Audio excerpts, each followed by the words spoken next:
Atentat me armëzjarri, një person qellohet brenda Berberanës.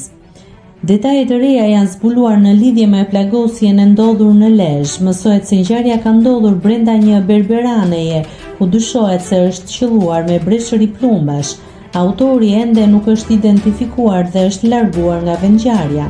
Policia ndodhet në vendin e ngjarjes dhe po punon për zbardhjen e rrethanave si dhe për identifikimin dhe kapjen e autorit. I plagosur nga të shtënat me armë ka mbetur 30 vjeçari Sokol Daçi.